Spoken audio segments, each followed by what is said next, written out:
So you can just look at me. Okay. Ow. Damn it. Let me grab that chair. He's gonna be looking straight down. Oh, damn, it's heavy. Alright. We'd have no idea what we're doing, as you can see. I don't either, so. It's a low budget production. Yeah. Alright, so you can just look at me.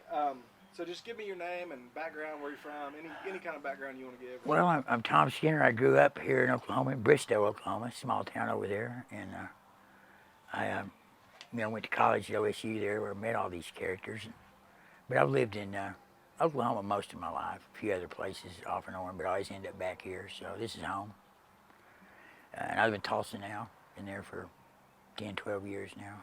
What do you like about Oklahoma? What is it? I think probably the pace and the people, and it's not that crowded. I kind of like, I go to Texas a lot, and although Texas has a lot of wide open spaces, boy, the cities are madhouses, Yeah. So tell me about how you met these guys. The Rangers? Yeah. Actually, just, I think I met Coop at Hideaway Pizza. He might not remember that, because I'm not sure if I remember to have made it up, but he used to work at Hideaway Pizza, and I was in there a lot. I remember seeing him anyway, first time I saw him. And didn't know he played music until a few years later when the Rangers had got together. I think they were playing one of their first or second gigs, and went down to check him out, and there he was on stage with a mandolin. And that's when I really got to know him, was about when he played music. I can't really say I knew him before that. I knew who he was, and maybe had met him, but. And Brad Piccolo, I'd met Brad before around town. He played in another band before the Rangers. I'd met him. And I hadn't met Ben Hahn or any of the other guys until the Rangers. But I probably first laid eyes on Coop before any of the rest of them, So what was your musical history? Because they've all mentioned you. And Well, I was a little older than them. I was in there, probably the class of people that was graduating about the time they sort of moved in. But I grew up wanting to be a baseball player.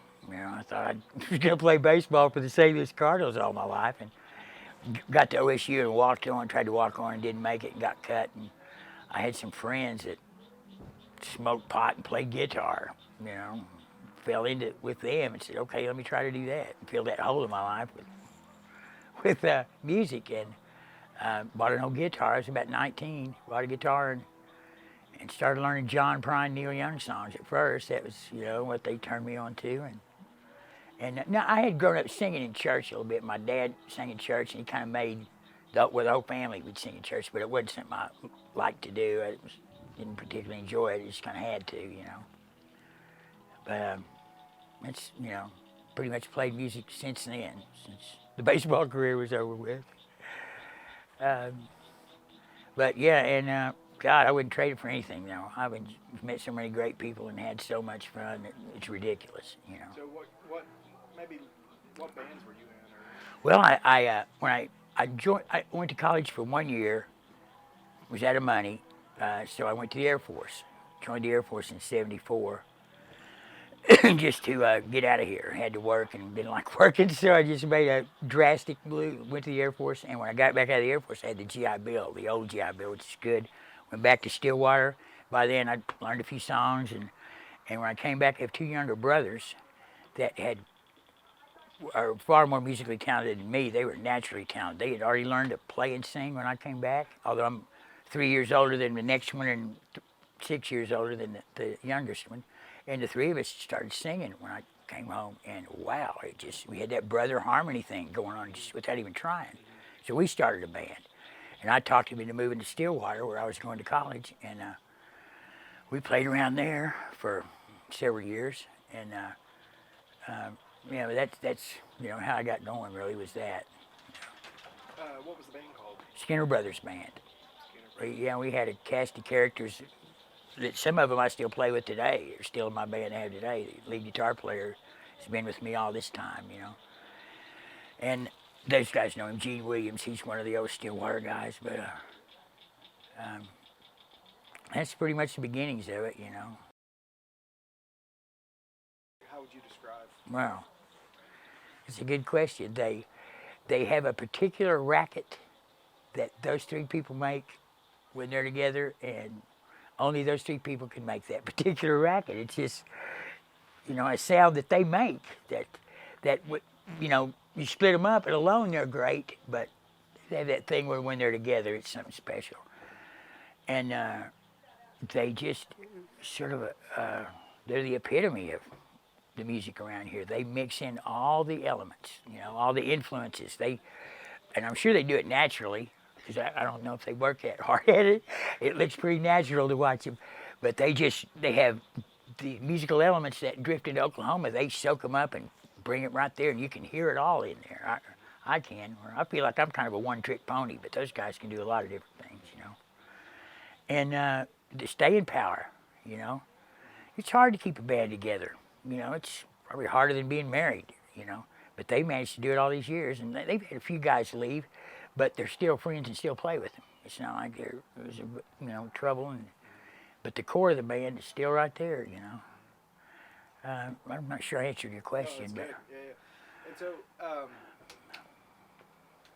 one thing that's kind of hard for everyone to answer because there's not really a definition. But what to you personally is red dirt music?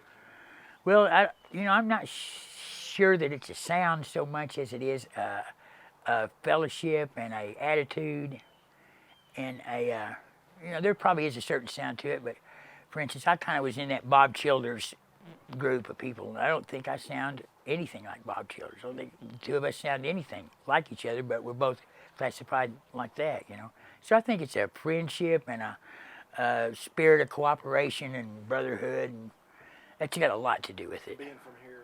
Well, being from here is definitely a part of it, but I don't think you necessarily have to have come through here to be solidly in the red dirt thing, because it probably helps, because it was pretty free of backbiting and trouble, and everybody got along and encouraged each other, and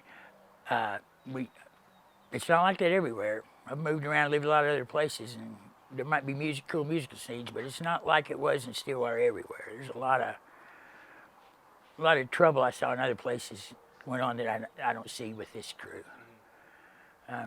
So yeah, being from here is a part of it, but I have a friend, for instance, now lives in Nashville, that lives from Bristol where I grew up, and he was as country as he could be, country boy, and his music, if you listen to it and you describe it, it's right in what he never set foot in Stillwater in his life till I dragged him up there one time to a gig. So you don't necessarily have to have gone through Stillwater, I don't think, to be in there, but certainly probably didn't hurt, I was playing somewhere that weekend, I don't remember where, and I got home, I was living in Bristol at the time, and got home, and my boy had been home. He was in high school, and he was home that day, and he said, "Dad, you get a lot of phone calls today." I had, the old landline answering machine then, and he said something about the Red Dirt Rangers having a crash, a helicopter crash, and I just kind of chuckled at first because I've never known him to. I didn't know they had a helicopter.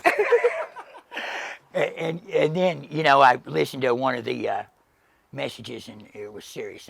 So I got on the phone and started calling people, and yeah, they were very lucky to be alive.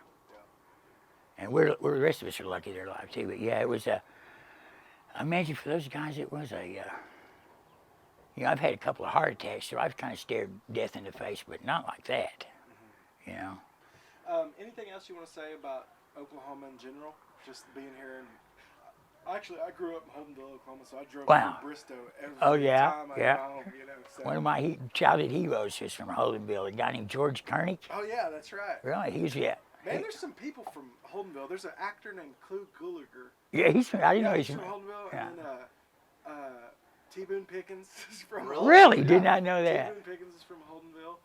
And I feel like there's one more. Actually, there's in Spalding, which is right outside of Holdenville, is where this pitcher, Dizzy Dean, was from. Yeah. And there's actually a hill out there called Tater Hill.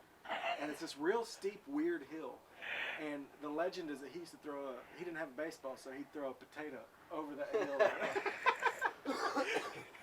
But anyway, what about Oklahoma? Do you know? I think I don't know. I noticed a few years ago. I don't know if this answers your question or not, but I noticed all the musicians seemed to go to Texas. You know, and I wondered what that was all about. And so recently, I played with Mike McClure and got a chance to go down there, and I see that it's just they have so many more people down there. There's a music business that doesn't exist here, and it's just simply a matter of numbers. Yeah. But we have just as good musicians and songwriters stuff that live here that just there's not that music business and the infrastructure to support it. But I don't know. There's something about the lack or the space or the lack of civilization or the abundance of wilderness, whatever you want to call it here, that I think leads to a creative thing in musicians that I guess I'm drawn to that. My ex-wife used to always kind of get mad at me and say, all your friends are musicians. And I'd go, well, your point is, I thought that was great. That, they were great guys and they played music. And yeah, there's plenty of room to do that here, I think. Well, I really appreciate it, man. Thanks a lot. Thank you guys, Really man. good. Yeah. Grandpa died, she's all alone. It's a blessed time at the window seat. Praise for the blind man dressed in the street. Sometimes you gotta have faith like a blind